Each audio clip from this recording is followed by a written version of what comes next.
Kamu sudah berapa kali telat? Dari dulu Sudah lebih dari 10 kali kayaknya telat masuk kelas. Alasannya apa? saya setiap subuh itu kerja dulu. Telat itu salah apa enggak? Kan kita punya kesepakatan Ya. kelas ya. Nggak boleh telat. Nah, kebetulan waktu jam saya di kelas Ade itu kan jam pertama. Nah, jadi pas Ade telat masuk ke sekolah. Kerjanya itu sampai jam berapa? Sampai jam 6:20 atau 30. Oh, itu sudah hampir masuk ke waktu sekolah ya. Kerjanya itu udah bisa ya dimundurkan sedikit dulu. Gak bisa sampai udah. Sedangkan masuk sekolah jam 7 kan ya. Rumahnya Ade ke sekolah kira-kira perjalanan berapa menit? Kira-kira 5-10 menitan. 10 menit sudah sampai. Nah, apa mungkin bisa diakali gini ya? Ade mungkin nanti mandinya dulu, nah nanti baru kerja, terus nanti langsung bisa berangkat sekolah gitu. Biasanya gimana? Biasanya habis kerja dulu. Oh, habis kerja mandi. Kalau misalkan mandi dulu gimana? Biar nanti habis kerja bisa langsung berangkat sekolah gitu. Iya. Nanti dicoba ya. Nah, sikap Ade sudah bagus, mau berusaha untuk biar nggak telat lagi untuk masuk ke sekolah, begitu ya. Jadi mungkin di pertemuan selanjutnya atau hari-hari selanjutnya nanti bisa mandi dulu sama makan dulu di pagi, atau mungkin makannya bisa dibontot gitu ya, biar nggak telat. Nanti biar bisa sampai di sekolah jam 7. Ade juga sudah bagus, walaupun di waktunya kerja sudah membantu orang tua untuk kerja gitu ya. Semangat terus ya. Mari. Assalamualaikum Bu. Jadi saya mau bilang kalau saya di kelas itu ada masalah sama salah satu teman saya yang bernama Yudis. Kenapa? Dari awal hampir setiap hari Yudis itu selalu menyalin atau mencontek tugas saya Bu. Bukan hanya satu mapel saja. Dari semua mapel sering kali Yudis itu mencontek tugas saya. Terus apa yang kamu lakukan sama Yudis? Saya marah-marah Bu. Jadi saya menyobek bukunya Yudis. Nah, kalau menyobek itu termasuk tindakan yang gimana? Baik apa enggak? Dan tidak baik sih. Sesuai dengan keyakinan kelas kita apa tidak? Tidak sesuai. Terus, caramu untuk memperbaikinya gimana? Ya, saya harus lebih sabar lagi untuk menghadapi teman seperti itu. Nah, saya juga menghargai kesabaran kamu. Kemudian, apa yang akan kamu lakukan ke depannya? Yang sabar itu. Ya, kalau seumpama Yudis mencontek lagi atau teman yang lain, saya tidak mau bertindak seperti itu tadi. Saya mau mencoba untuk bilang ke ibu guru dulu kalau ada teman saya yang mencontek pelajaran saya. Jangan diulangi lagi ya kalau langsung merobek. Ya. Jadi sebaiknya kamu harus melaporkan ke rumah bersangkutan atau ke saya sebagai wali kelasnya. Semangat ya, Bu ya. Terima kasih Bu. Iya.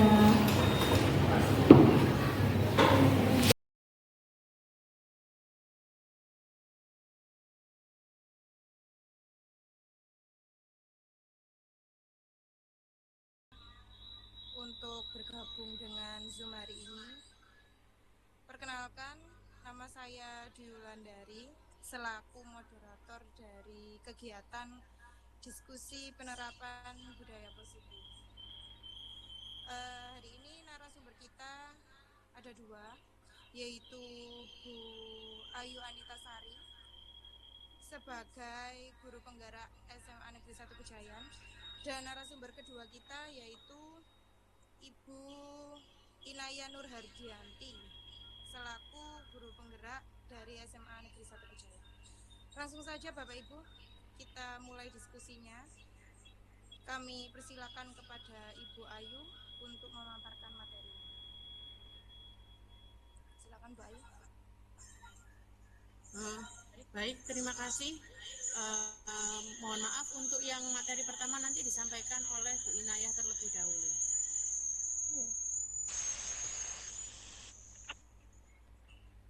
Sebentar ya.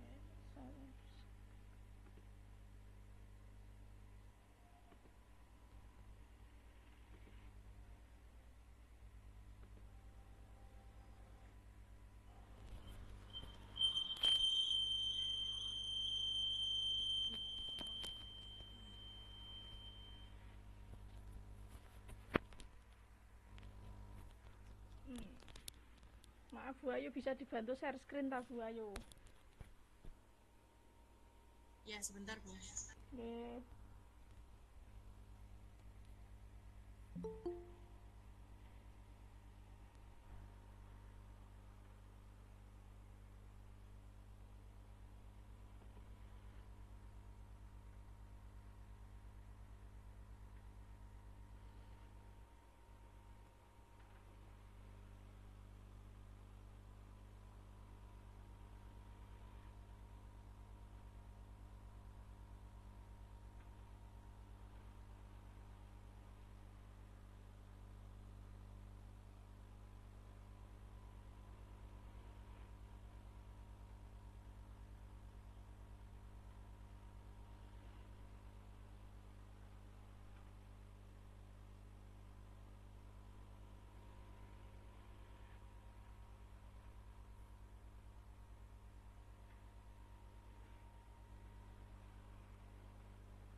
Silakan Bu Inaya.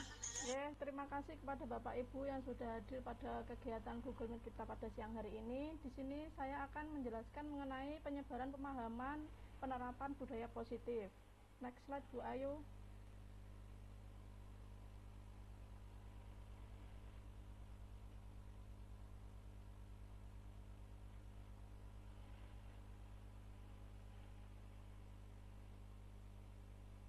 Nah, konsep utama modul budaya positif yang akan kami jelaskan pada pertemuan kali ini, yang pertama ada perubahan paradigma belajar, kemudian ada motivasi perilaku manusia, ada posisi kontrol guru, ada disiplin positif, ada kebutuhan dasar manusia, ada keyakinan kelas, dan segitiga restitusi. Nah, sebelumnya di sini ada pembelajaran dengan paradigma baru, di mana dirancang berdasarkan prinsip dalam pembelajaran berdiferensiasi, sehingga siswa bisa belajar dengan kebutuhannya sendiri serta berdasarkan profil pelajar Pancasila. Nah, bisa dilihat di gambar Bapak Ibu. Profil pelajar Pancasila yaitu ada 6. Yang pertama, beriman dan bertakwa kepada Tuhan Yang Maha Esa dan berakhlakul mulia. Kemudian ada mandiri, ada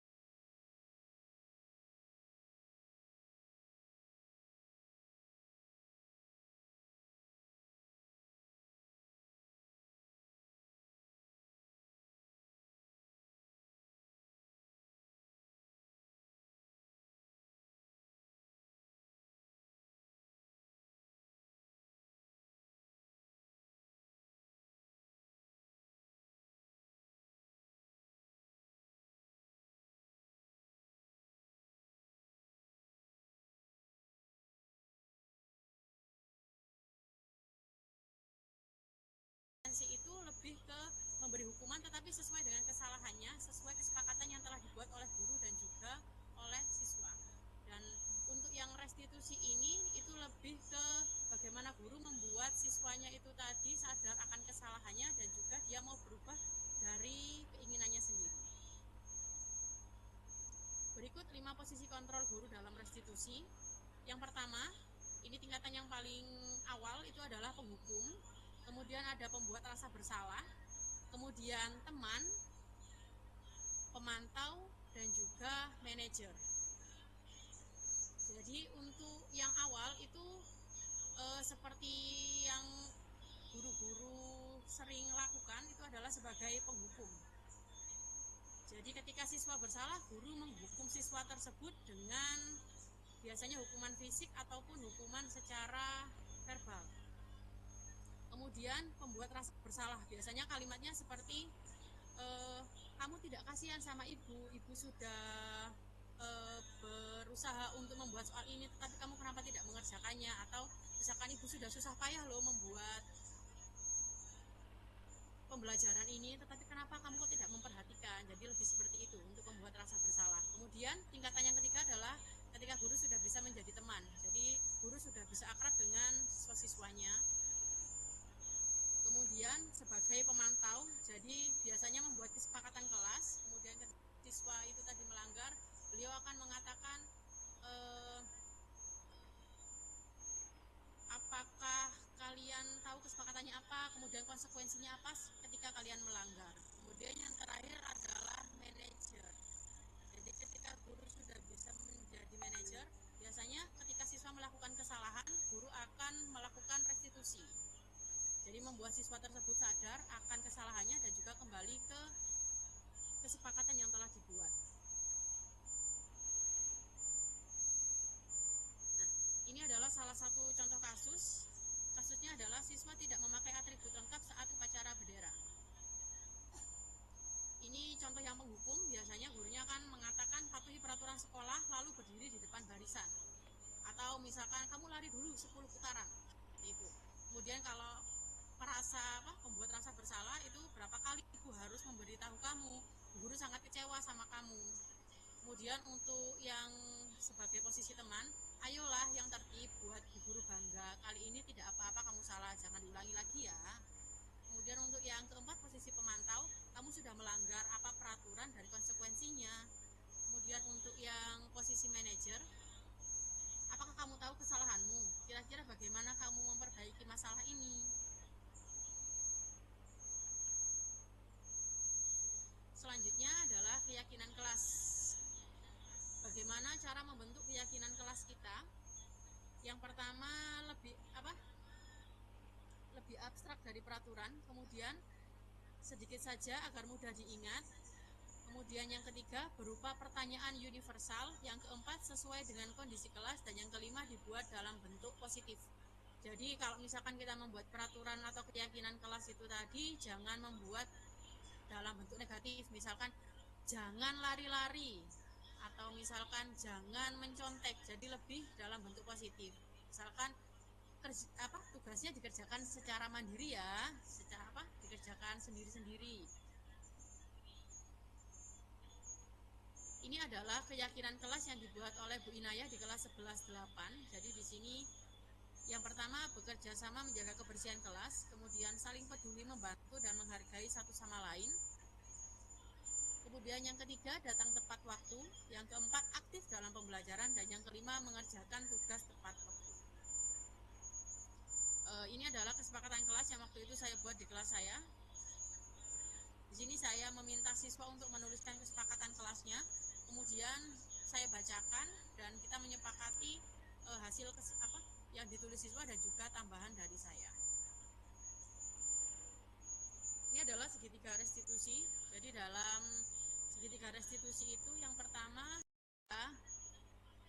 boleh nggak seperti itu. Jadi kita boleh meyakinkan kelas, kemudian validasi, kemudian menstabilkan identitas. Atau boleh juga kita validasi tindakan yang salah. Kita tanyakan kepada anak yang bersangkutan, misalkan kamu salah nggak kalau seperti ini. Bisa juga seperti itu.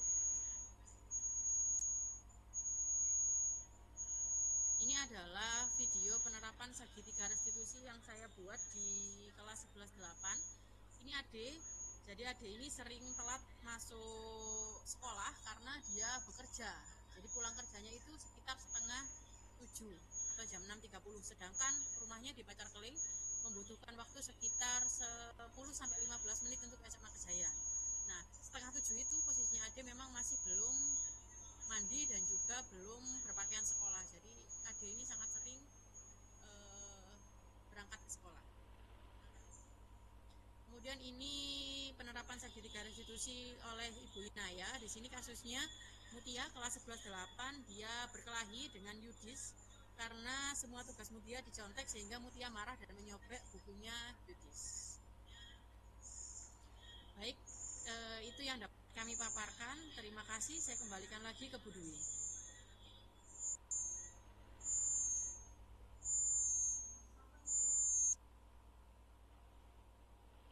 Sampun nggih Bu Ayu. Sudah Bu Dwi. Selanjutnya Bapak Ibu, setelah menyimak materi tentang penerapan budaya positif, kami akan membuka tanya jawab. Monggo Bapak Ibu jika ada yang ingin ditanyakan.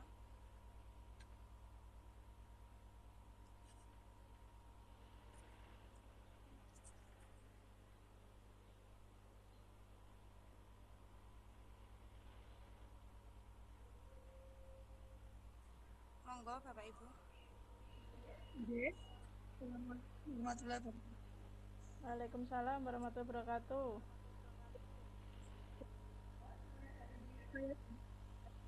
Karena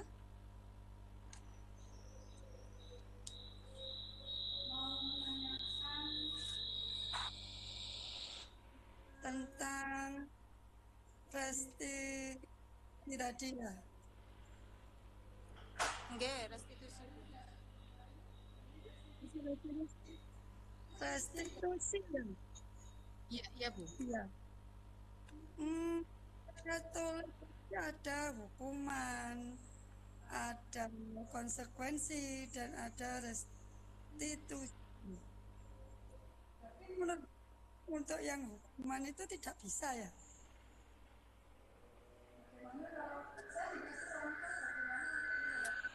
Restitusi itu. Contoh yang restitusi. Apakah tidak juga untuk yang tentang hukuman?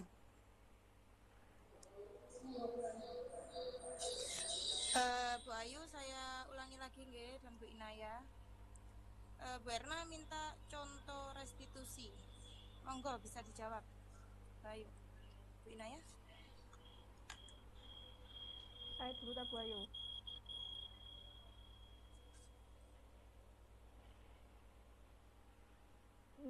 Baik Bu Erna, terima kasih atas pertanyaannya. Di sini saya akan mencoba menjawab contoh dari restitusi nggih. Nah, tadi contohnya yang sudah saya terapkan dan Bu Ayu. Kalau kasus saya tadi penerapannya kasusnya dulu nggih. Kasusnya itu anak saya kelas 11-8 Mutia itu marah sehingga dia merobek buku temannya Yudis karena Yudis itu sering mencontek tugas-tugasnya Mutia. Nah, di situ saya melakukan praktek penerapan segitiga restitusi.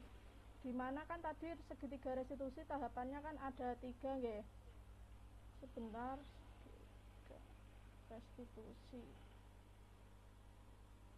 Kan ada 3. Yang pertama saya itu melakukan menstabilkan identitas, di mana saya bertanya ke Mutia, kenapa Mutia kok bisa marah, ada apa? Dia bercerita bahwa tugas-tugasnya itu telah dicontek oleh Yudis.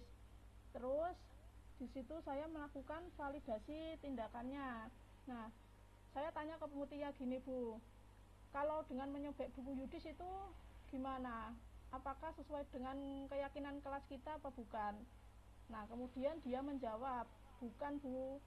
Terus saya bertanya lagi, keyakinan kelas apa yang telah kamu langgar? Menghormati sesama teman. Ada Bu tindakan untuk Yudis, di mana saya memberikan pengarahan dan pengertian pada Yudis, saya memanggil dia, kemudian saya menasehati bahwa sebaiknya tugasnya itu dikerjakan sendiri Bu. Terus kalau kesulitan dengan tugasnya bisa minta bantuan, bukan langsung menyontek tugas teman-temannya, seperti itu Bu. Terima kasih.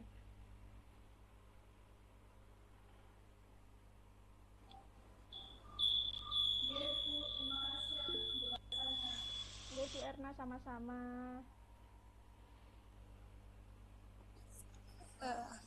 Mungkin saya tambahi sedikit nggih Bu. Tadi kan Bu Erna tanyanya apakah menghukum itu juga tidak penting, apakah konsekuensi itu juga tidak penting. Seperti itu nggih Bu Erna. Apakah hanya restitusi saja yang penting? Iya. Mungkin seperti ini. Jadi kalau kita ngomong hukuman sama konsekuensi itu kan yang paling sering kita lakukan selama ini di dalam kelas. Nah, hukuman dan konsekuensi itu sendiri kalau ke anak itu, jadi anak itu hanya mau patuh kepada kita saat ada hukuman dan juga konsekuensinya. Tetapi kalau kita pakai restitusi itu nanti bisa mengubah anak tersebut dari dalam dirinya. Jadi dia sadar bahwa kesalahannya itu tadi harus diubah karena perilakunya sendiri itu tadi. Jadi kayak kesadaran dirinya sendiri. Jadi misalkan kayak kasusnya Mutia sama siapa tadi? Ade. Yudis nggih? Oh nggih. Atau mungkin kasusnya Ade tadi yang punya saya. Jadi dia tadi kan sering telat. Dan apa? Dia bekerja kalau misalkan sampai 6:30 dia masih bekerja dan belum mandi dan lain-lain. Nah, di situ saya menstabilkan identitas, kemudian memvalidasi tindakan dan juga keyakinan kelasnya. Jadi kalau misalkan kita langsung menghukum Ade lari 10 kali, misalkan karena kamu telat, nah setiap hari Ade ini telatnya, karena memang dia harus bekerja, seperti itu. Atau kalau misalkan kita kasih konsekuensi, misalkan Ade karena kamu telat di saya, kamu nanti pulangnya agak lambat. Biasanya misalkan konsekuensinya karena dia telat, berarti telat apa? Pulangnya juga harus lebih lambat. Misalkan telatnya 10 menit, berarti nanti kamu pulangnya juga harus telat 10 menit. Itu kan salah satu contohnya konsekuensi, nggih. Kemudian kalau restitusi seperti itu tadi, jadi kita tanyai kenapa kok telat, kemudian bagaimana tindakan kamu, penyelesaiannya misalkan kalau memang kamu berangkatnya jam segitu, nanti kira-kira apa biar kamu tidak telat lagi. Jadi kita berusaha menyadarkan siswa tersebut bahwa tindakannya tadi salah dan mencarikan jalan keluarnya. Kalau misalkan hanya konsekuensi kan dia hanya apa? Dia akan bertindak tidak telat lagi hanya kalau ada hukumannya atau hanya ada konsekuensinya. Kalau misalkan sudah tidak ada konsekuensinya, dia akan kembali lagi ke posisi semula. Sedangkan kalau hukuman hampir sama kayak konsekuensi, cuman kan hukuman itu tidak sesuai dengan kesalahan yang diperbuat oleh siswa. Jadi mana yang lebih baik kalau menurut saya restitusi.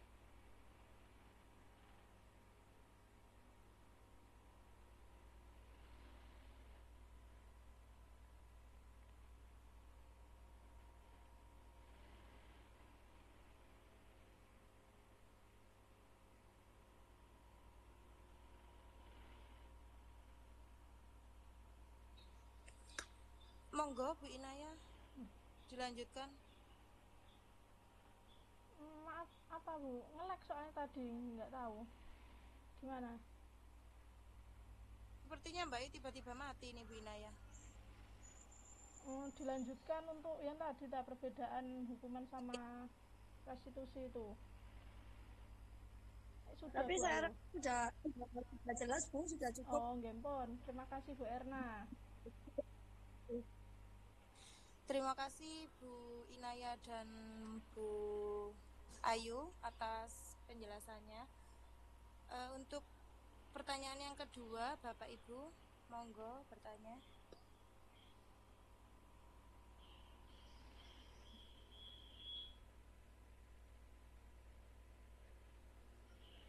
Kalau tidak ada yang bertanya, bisa kita akhiri diskusi kita hari ini, nggih Bapak Ibu. Nggih. Sebelumnya kami mohon maaf jika ada salah kata dan perbuatan. Terima kasih kepada narasumber kita hari ini, yaitu Bu Ayu dan Bu Inaya. Saya akhiri, terima kasih. Wassalamualaikum warahmatullahi wabarakatuh. Waalaikumsalam warahmatullahi wabarakatuh. Waalaikumsalam warahmatullahi wabarakatuh.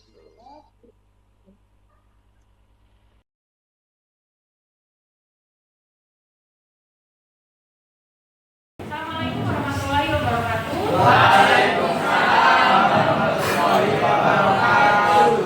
Selamat pagi, apa kabar semuanya? Pagi. Oh iya, siang. Siang. Oke, sebelum memulai pembelajaran ini, mari kita berdoa dulu. Mulai. Doa selesai. Oke, hari ini apakah ada yang tidak masuk? Ada.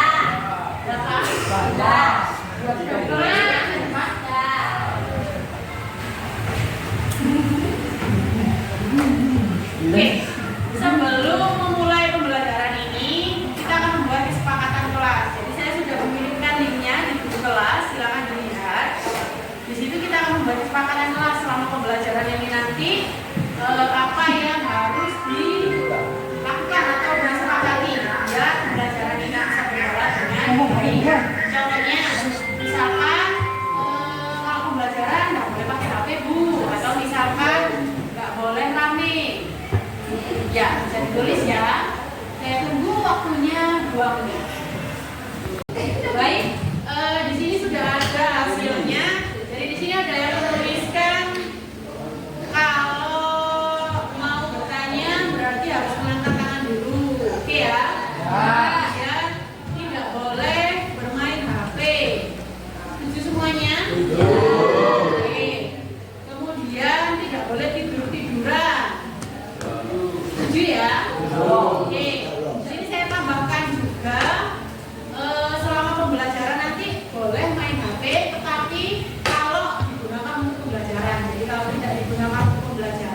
nilainya dimasukkan dulu ke dalam kertas.